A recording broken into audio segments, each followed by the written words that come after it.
أما بعد. وعن جابر رضي الله عنه قال: سمعت رسول الله صلى الله عليه وسلم يقول: إذا دخل الرجل بيته فذكر الله تعالى عند دخوله وعند طعامه قال الشيطان لأصحابه: لا مبيت لكم ولا عشاء، أو كما قال عليه الصلاة والسلام.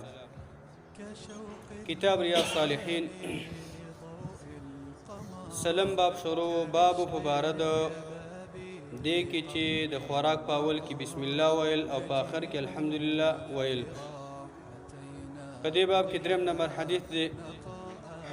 جابر رضی الله عنه نه روایت ته دا وی: سمعت رسول الله صلی الله علیه وسلم یقول: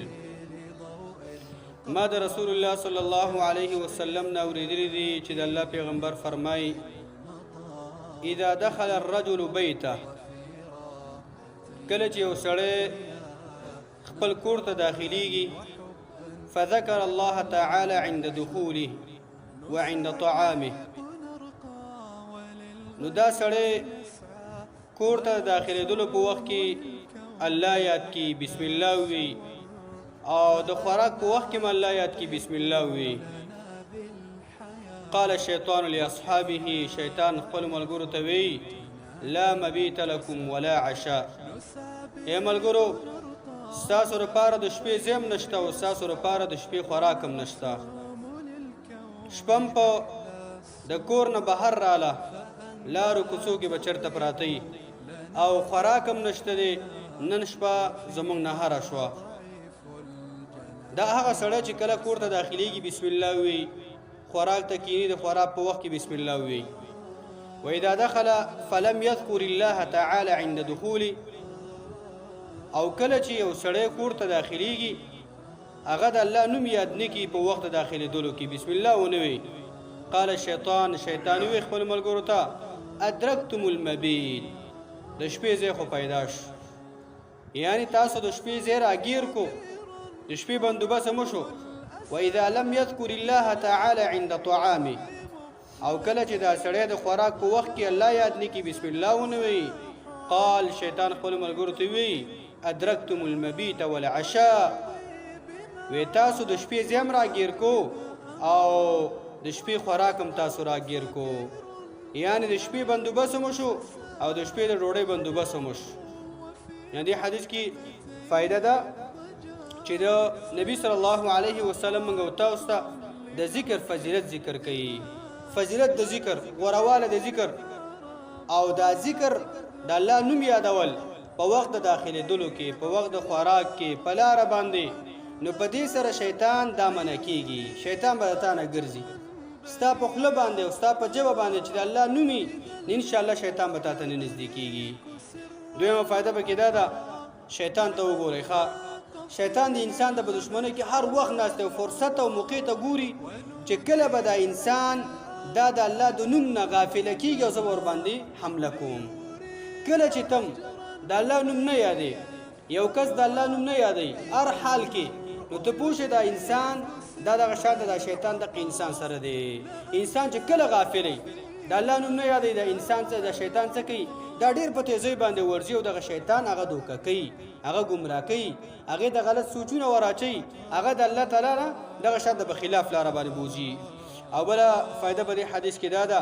چې د شیطان د خوراک ثبوت دې حدیث کې دی. شیطان هم خوراک کوي، شیطان خوراک کوي، خو کوم خوراک کوي؟ هغه خوراک کوي چې څوک هغه دسترخوان ته کیني او د الله نوم نه یادوي. د الله نوم چې یاد نشي،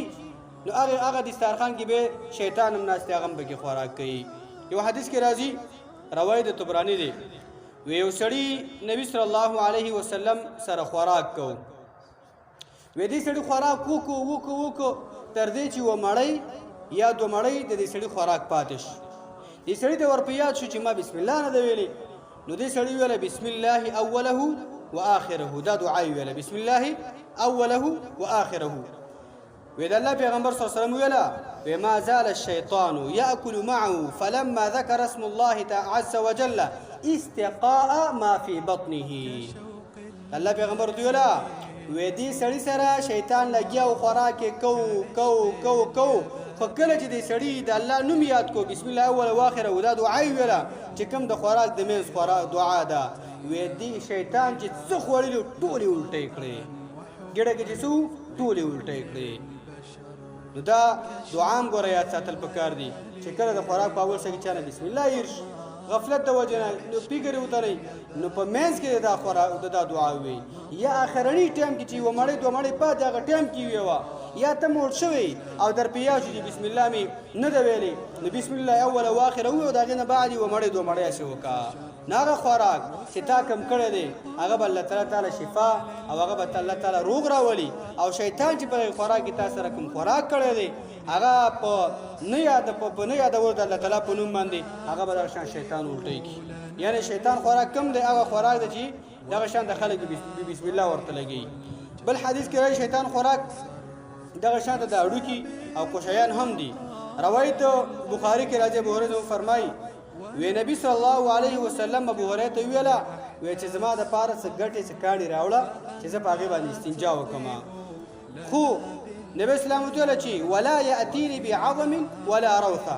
ما ته قشیان اما ته اډو کې مراوړه دارا ته مراوړه ګټه را تراوړه کاڼي را تراوړه نو ابو هريره ته پوښتنه کړه الله پیغمبره ولی دا قشیان او دا اډو کې ته راوړه نبی اسلام ته هما من طعام الجن هما من طعام الجن و دغه دواړه شیان د قشیان چې دي او دغه شان د اډو کې چې دي دا د شیطان خوراک دی د شیطان خوراک هغه د شیطان خوراک دام د خلک شرابونه او دغه شان د نارواز کی دام د شیطان خوراک دی دام د شیطان خوراک دی شیطان نکام ته په خپل منځونو کې نکاحونه هم کوي خو د هغې نکاحونه هغه بچي هم راوړي خو بچي د انسانانو نه بیا ډېر زیاتي هغوی بچي ډېر زیات راوړي او دا خبره چټي ده او کمزورې ده چې ځینې خلک تاسو به اورئ چې یاره وې پلانکي سړي باندې وې پیرۍ مهینه ده او نکاح ورسره کړې وه او یا نکاح کوي او دا خبرې ټولې چټي دي پیریانو د انسانانو نکاح دا نشي کېدلی د هغې ځان له قانون دی ځان له مسلې دی ځان له ژوند دی ځان له زندګي ده د انسان ځان له ژوند دی ځان له ژوند دی ځان دغه شانته عادات دي او رسمونه دي او دغه شانته د بچو راوړل دي هغه طریقې دواړه بدلې دي د پیري او د انسان دا نکاح دا نشي کېدلی الله دې په دې خبرو متاسو موږ توفیق راکړي مقصد به د حدیث کې دا دی کور ته ننوځي بسم الله ووایي خوراک کوي بسم الله ووایي که چېرته تا په خپل کور کې داخلېدلو په وخت کې بسم الله وویله خپله ژبه دې په ذکر باندې عام وخت کې عادت له د خوراک په وخت کې د بسم الله وویله انشاءالله شیطان به هغومره تا نه لري چې څومره ستا ژبه د الله په ذکر باندې لمدوي او که چېرته بسم الله نه وي نو د کور نه به د شیطانانو کور جوړي او شیطانان به دغه شان ستا بچي هم خرابوي ستا نسل هم خرابوي تا هم خرابوي نو الله مکه داسې زندگی به ستا په ماحول کې شروع شي چې هغه به د شیطان زندگی او د الله زندگی بنوي الله دې په دې خبرو مو تاسو موږ توفیق راکړي ټول ژوند د الله زموږ سره د قرآن سره تابعداري کې عمل وکړو